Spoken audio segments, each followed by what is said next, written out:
Saat gelombang dekolonisasi menyapu Afrika, ada loh satu negara yang jalannya beda banget. Ini nih kisah Eswatini, sebuah kerajaan yang justru milih buat memperkuat tradisi, bukan malah menggantinya. Kita kan sering mikir ya, kalau sebuah negara merdeka pasti langsung jadi demokrasi. Tapi gimana kalau ternyata nggak gitu? Nah, pertanyaan ini nih yang jadi kunci buat ngertiin ceritanya Eswatini yang unik banget. Betul banget, buat Eswatini, merdeka itu bukan berarti ngebangun semuanya dari awal pakai model barat. Justru sebaliknya, mereka memperkuat fondasi yang udah ada dari dulu, yaitu monarki. Yuk kita lihat gimana keputusan ini ngebentuk jalan mereka. Oke, jadi momen kemerdekaan itu kan kayak persimpangan jalan ya.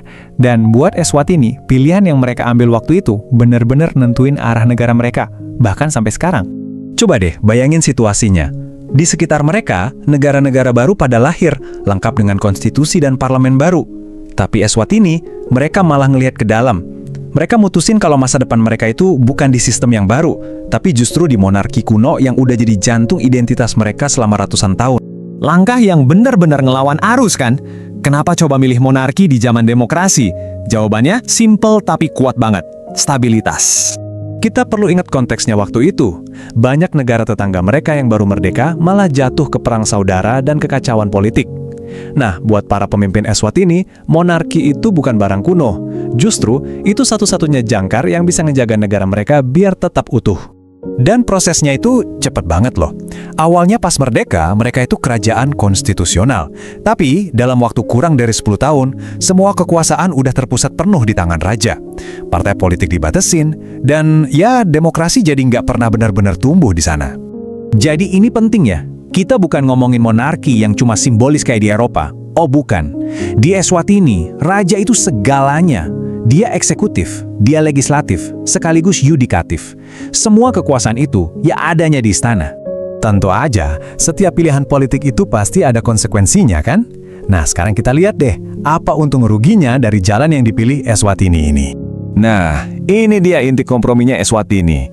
Di satu sisi, mereka dapat persatuan dan stabilitas. Sesuatu yang mahal banget harganya di tengah gejolak regional waktu itu. Tradisi mereka juga terjaga. Tapi di sisi lain, ada harga yang harus dibayar mahal. Ruang buat kritik ditutup, kebebasan dibatasi, dan partisipasi warga di pemerintahan jadi rendah banget. Ini pertukaran yang sangat besar. Kekuasaan politik ini juga nyambung banget sama kontrol ekonomi. Institusi kerajaan itu megang kendali atas sumber daya paling penting negara, mulai dari tanah, mineral, sampai aset-aset strategis lainnya. Artinya apa? Istana itu nggak cuma ngatur politik, tapi juga secara langsung ngarahin nasib ekonomi negaranya.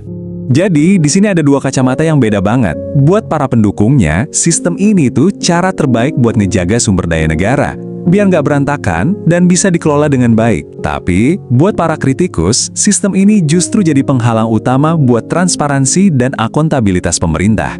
Terus, gimana dong sistem yang akarnya kuat di tradisi ini bisa bertahan di tengah gempuran dunia modern? Nah, disinilah gesekannya mulai kerasa. Inilah kenyataan sehari-hari buat banyak warga Eswatini. Satu kaki mereka berpijak kuat pada tradisi dan adat, tapi kaki yang satunya lagi udah melangkah ke dunia modern. Mereka juga terekspos ide-ide baru soal hak pendidikan dan cita-cita global lewat internet dan media. Dan siapa mesin perubahannya? Ya ini dia, anak-anak muda yang makin terdidik, makin terkoneksi, dan makin banyak yang tinggal di kota. Mereka ini tumbuh dengan harapan yang beda dan mulai nuntut suara yang lebih besar buat nentuin masa depan mereka sendiri.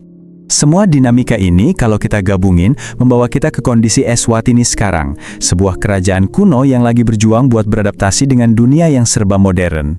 Jadi, sistem yang dulu jadi sumber kekuatan mereka, yaitu stabilitas dan kekuasaan terpusat, sekarang justru diuji sama tuntutan zaman yang beda banget. Apa yang dulu berhasil, belum tentu loh masih cocok buat masa depan. Dan ini tantangan-tantangan nyatanya. Ada isu kemiskinan dan ketimpangan yang nggak selesai-selesai. Ada tuntutan supaya layanan publik lebih baik. Ada juga pertanyaan soal seberapa efektif sih pemerintahannya. Ditambah lagi dorongan global soal demokrasi. Semua ini jadi tekanan besar buat sistem yang udah ada.